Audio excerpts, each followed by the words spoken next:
So with that, Sarah, would you introduce yourself, talk about your work and how you got into it, and specifically as it relates to obviously the topic of the book tonight? Um, well, I've worked at the Indiana Medical History Museum in various capacities since about February of 2007. I was a grad student doing an internship there, and I just sort of fell in love with the place. I never left after my internship ended. I just kept showing up until they started paying me again. And then I guess the rest is history. I've been the executive director for the past 6 years now, and it's the best job ever. It's weird. I admit that, but I love it. So, the building, for those of you who don't know, is housed in what is known as the old pathology building. It was the pathological department of Central State Hospital. So, they were doing research there on the physical causes of mental diseases. So, trying to better understand these conditions and find better treatments for them to help improve the lives of the patient. The hospital originally opened in 1848 as the Indiana Hospital for the Insane. Our building is a little bit later than that, though. The building actually exists in a later time period than what we'll discuss tonight, and a lot had changed since then. There were advances in surgery. We all learned about antiseptic practices and then later asepsis. There were really amazing advances in technology. There was this whole shift in medical education that made it more standardized and more regulated. The doctor patient relationship was changing by that time. So there were all these differences, but there were a remarkable and scary number of things that hadn't changed yet by the 1890s when our building opened. We kind of exist in this transition between the Victorian era, which is very well represented in Dr. Fitzharris's book, and the progressive era, in which science is king, science is going to solve all of humanity's problems. Aren't we brilliant? Science rocks. They also had this sense that they were very close to knowing everything that could be known. so, so it wasn't all good news, but it's this interesting transition that you see throughout the building, both in the architecture and the furnishings, but also in the technology, in the ways that the labs were used, and all of those things. It's a really interesting piece of history. It's a time capsule of sorts. It exists very much as it did in the late 19th century.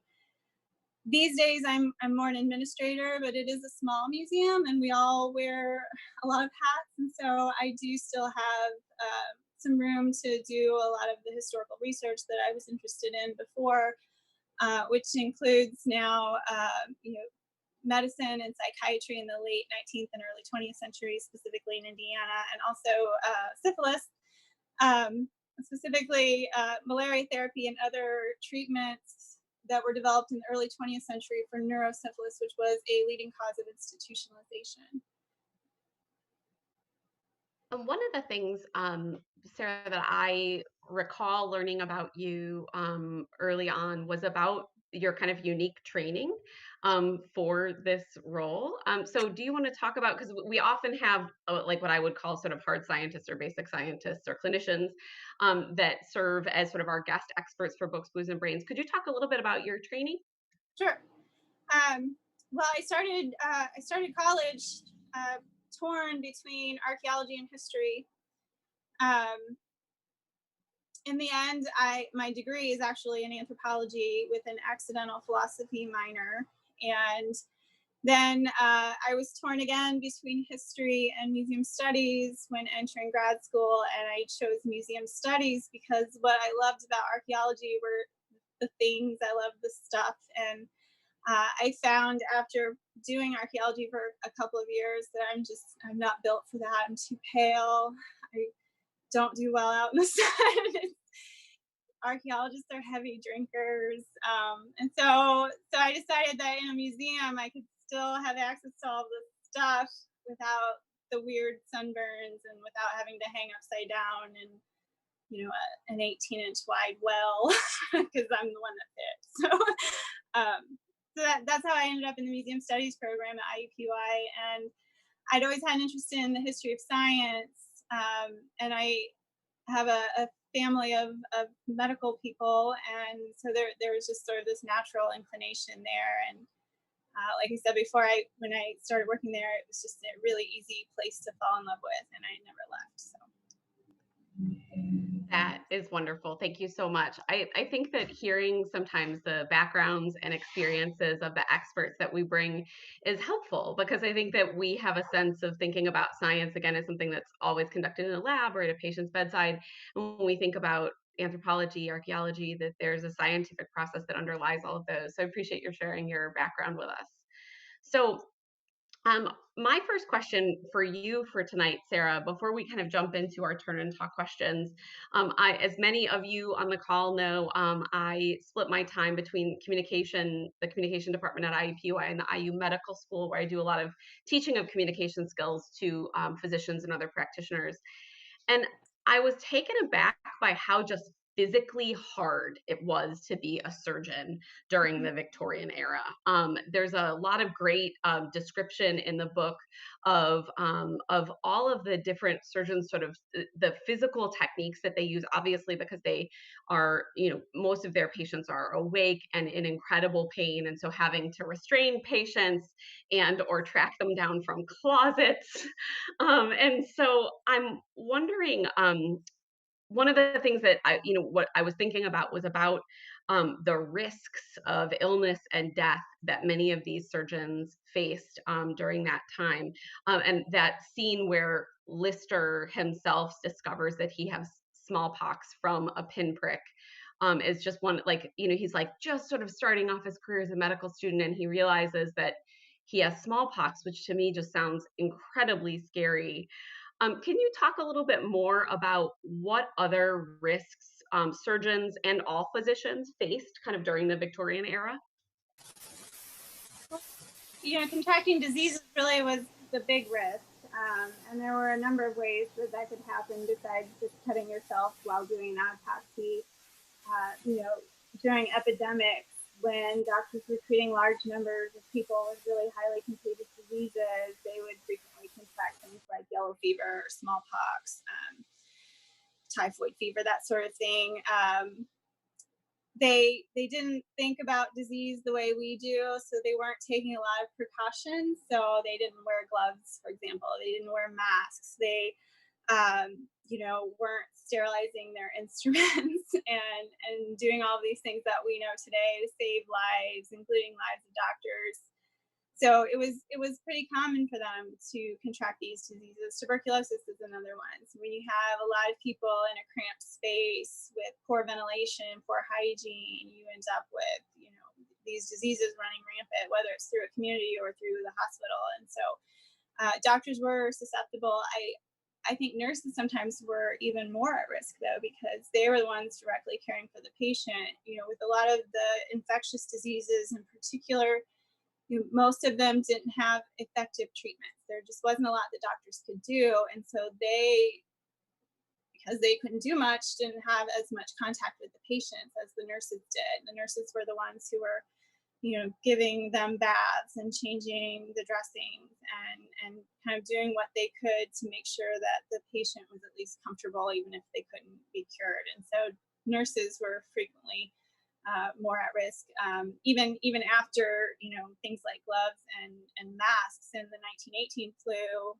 We had masks and we had gloves, and a lot of people wore them, but nurses still contracted the flu at really high rates because, again, there was nothing that the doctors could do to treat people, and so it was the nurses caring for them. So I mean, later on, you have things like like malpractice and issues like that. You're right; it was a very physical job. Frequently, physicians had like teams of assistants and things that you could help with restraining patients and that sort of thing. But the big one really was the diseases and the risk for catching things and then potentially spreading it to your family, just like we see today. So Yeah, absolutely. And I think that, we'll kind of bring this up again, Sarah, because you've kind of seen the questions, but there's also obviously that risk of disease increases in some of these hospitals where you're treating folks who may not have access to the resources that folks had to be treated at home, right? One of the big Right. differences that I guess I sort of it stood to reason for me, but I didn't know, was the extent to which if you had the means, you just got, your doctor came to you, right? You just got treated at home, and to some extent, those individuals were much less likely to, have some of the complications that folks who are, than folks who were hospitalized did at the time. Yeah. And it's one of the reasons that hospitals frequently turned around or turned away patients who had these highly contagious, untreatable diseases like tuberculosis and gangrene. Gangrene was one of the major killers in hospitals. It was frequently described as outbreak, and they didn't understand what caused it. They didn't understand how to prevent its spread, and so if you came in with a number of these diseases, you just simply had to leave. They didn't want to risk it, knowing that they couldn't do anything to stop it once it started. Which I imagine would be an incredible sort of emotional toll on, the folks that come into this profession, Mhm. it ostensibly to heal. And then, having to see so many patients who they have to turn away or who they treat and then get sick otherwise. So one of the things that was interesting to me that's about sort of the scope of thinking about, again, a physician's role during that time or a surgeon's role during that time, was related to, again, this idea of access to care, right? So there's like the ticket system that Fitzpatrick that she talks about, and one of the things that was interesting to me was how they the sort of negotiation process for the ticket concept, right? So the idea that you had to talk to a hospital board. Often that wasn't a physician. You might get a ticket, you might not. There was usually a bribe involved. So one of my questions for you is how common was that? Because obviously this is a hospital in London, but I figured you might know about what was happening in Indiana, and so I wasn't sure if you had a sense of how hospitals admitted folks during that time here in Indiana. If you could share any ideas related to that. I'm not real familiar with kind of the charity hospital scene in Indianapolis, but we had public hospitals in Indiana, and some of them did restrict access to patients based on things like race. But I think it was a different system in System, yeah. England. They were charity hospitals, they were teaching hospitals, so hospitals here to some extent too. Hospitals were a place where poor people went to die. They weren't a place where wealthy people went for care, and so it was just kind of a different system. Yeah, that's great. And I appreciate you sharing that because I think that that helps us to kind of situate the idea that even then we saw just differences in the sort of system of care, right? The way in which folks got treated at the same time, some of the inequities remain the same, right? Whether that's around, access to care or risk of disease, for that matter.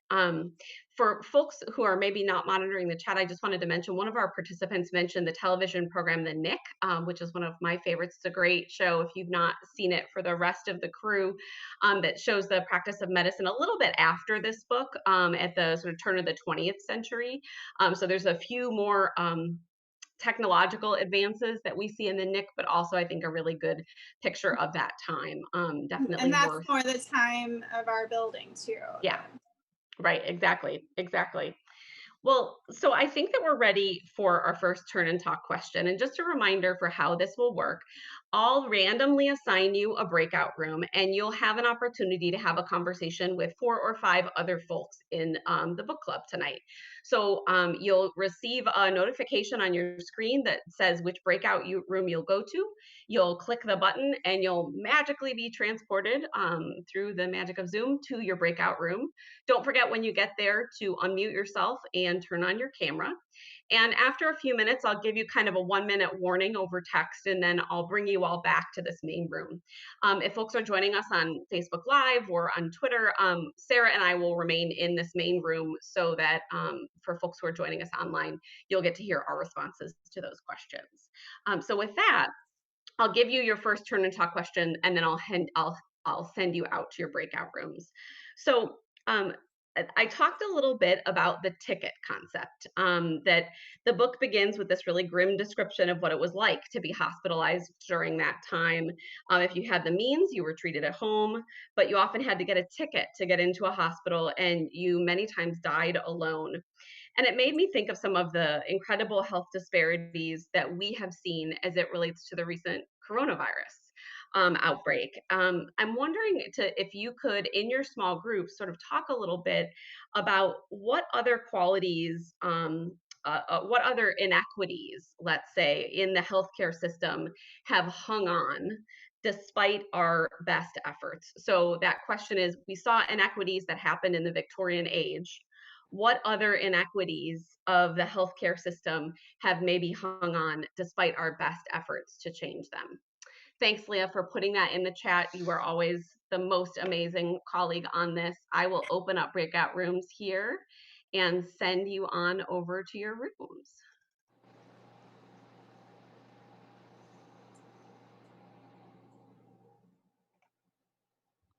All right.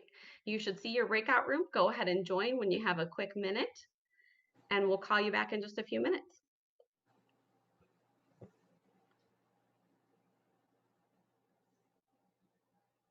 All right, Sarah. So we'll just wait while everybody's heading on over to their breakout rooms. Okay. And I try to keep time and also kind of monitor things a little bit while we're doing this. Okay.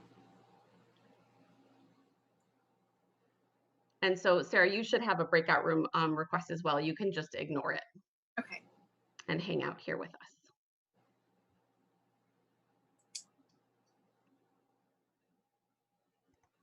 And so I still see some folks in the main room: Emily, Brandt, Robin, Jordan, Amanda. If you'd like to move to your breakout room, you can. You should just be able to head on into one of those.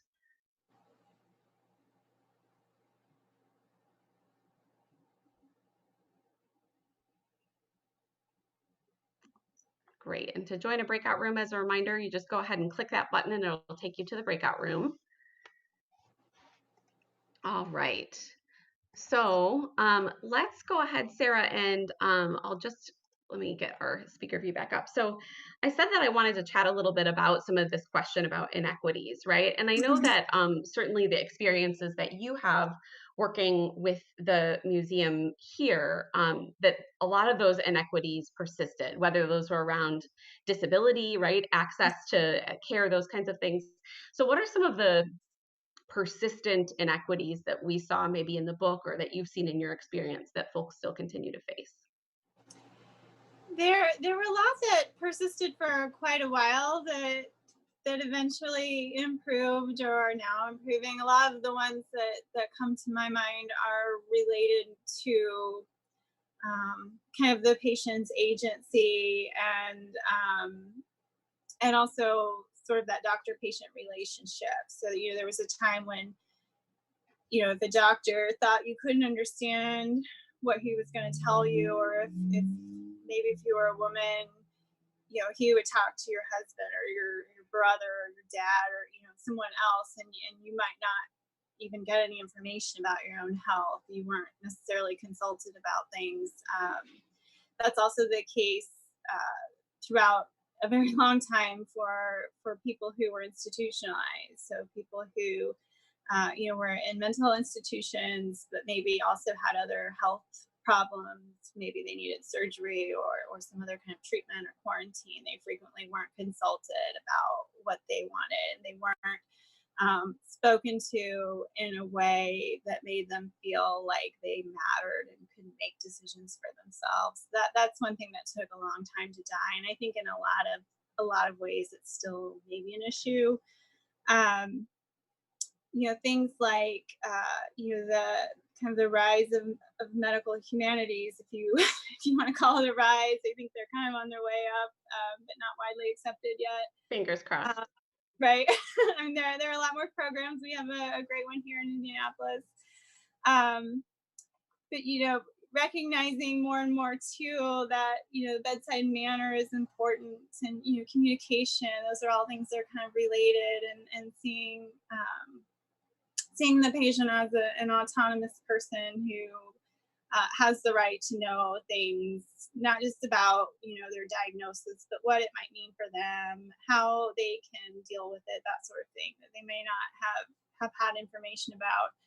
Um, and I don't think that's totally gone away. I think we've all been to a doctor who seemed uncaring, maybe didn't seem like he was even really listening to us. Um, you know, wasn't terribly concerned about what we thought or our feelings.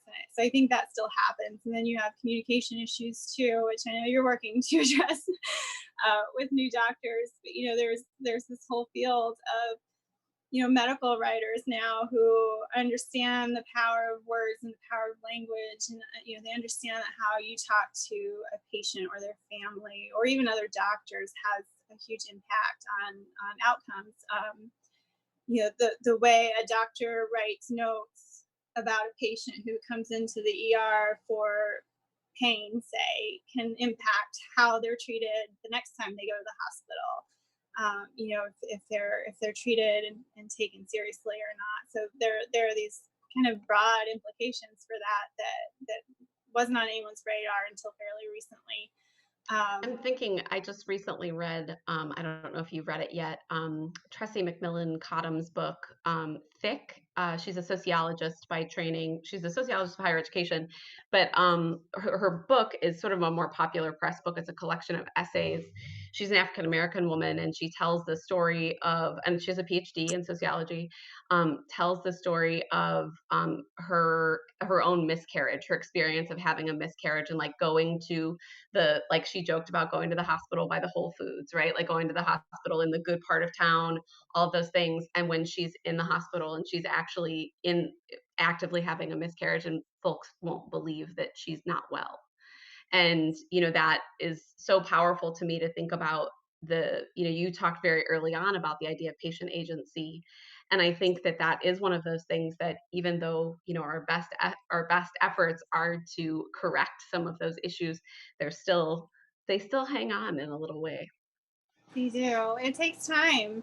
For a very long time, nobody was even thinking about that.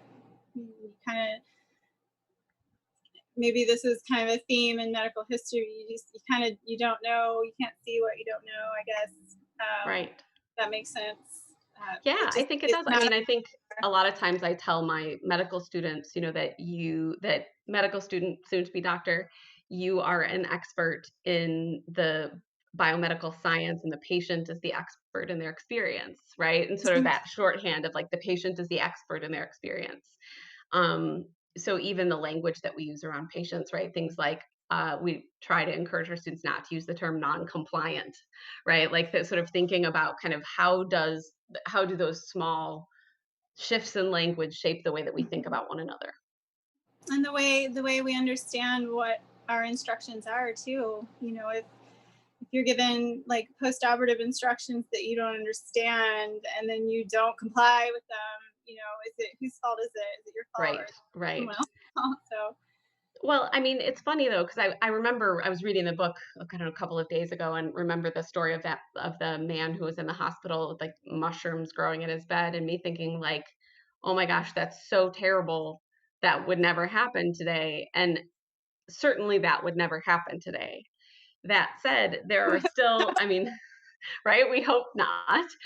That said, there are still sort of, I think, lots of you don't know what you don't know kind of moments, right? yeah, the book is full too. That for a physician, they've done this same procedure 100 times, but for your patient, it's their first time almost every Mhm. time. Yeah. One of my colleagues is an emergency medicine physician, and she always says to her residents and medical students that if they show up in the emergency department, just a reminder to the patient, like if a patient shows up, it's never their good day, right? Right. Like it's never a good day if a patient is, for a patient being in the emergency department, it's never good. Mhm. All right, I'm going to give everybody a 1 minute warning here. Give me just a second. Okay. I think the other thing that hasn't really changed enough is just access to care in the first place too. Enlisters Day insurance wasn't a thing. It certainly wasn't provided by employers, but even though a lot of us have insurance now, a lot of us don't still, and those who have it don't necessarily have adequate coverage. And even if you have adequate coverage, do you have access to the doctors that you need to see? So I think that's kind of a theme that has lingered as well. Yeah, that's a really good point. That's a really good point. And I think that's one of the things that's so powerful about this book, right? Is that you learn like, oh my gosh, we have come all this way in terms of being able to improve medical outcomes, right? The science has come a long way, but there are still things about being human that we struggle with. Yeah, that's very powerful. All right, I'm gonna bring everybody back here. All right. And so, Sarah, we'll kind of repeat some of our conversation here for everybody, as well as get some feedback from the folks that were in the breakout rooms as well. And we may have lost some folks along the way here. We'll see. All right. They're coming on back.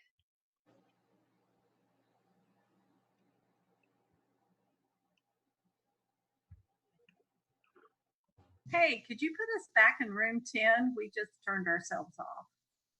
Yeah. I called you back actually. Okay, perfect. So welcome back. We're happy to have you. It's coincidental because we just turned the computer off trying to move it. So, Oh, good. Well, we're happy to have you back in the main room. You're all good.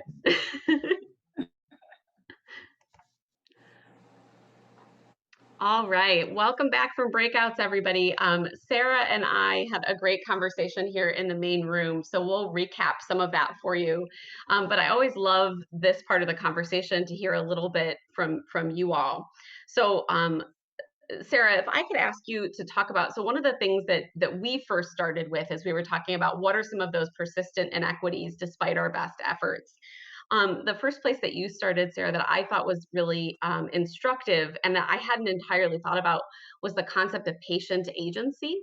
Do you want to talk a little bit about kind of how that concept has changed to some extent, but maybe in some ways is still the same? Yeah, well, we talked about, in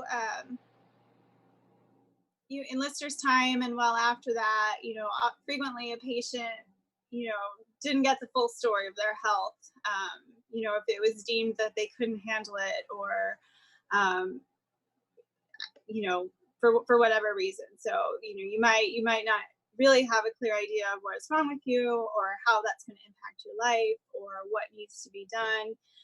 Frequently, treatments were done without consulting a patient, and I don't think I mentioned this in our breakout, but think they were often shotgunning it too. So in these teaching hospitals, especially, like they maybe didn't know what was wrong with you, so they were just trying different things, and you had no control over that, no voice of your own. There was nobody advocating for you, and so um, you know, knowing your own health, I think, seems like an obviously fundamental right, but it's not something that we always had, and I would argue that not everyone has it today. So Yeah, that's a really good point. That one of the things we talked about as well was the idea that patient agency, although certainly we would argue that patients have more agency now than they had, certainly to some extent information isn't kept from you. Leah mentioned the Henrietta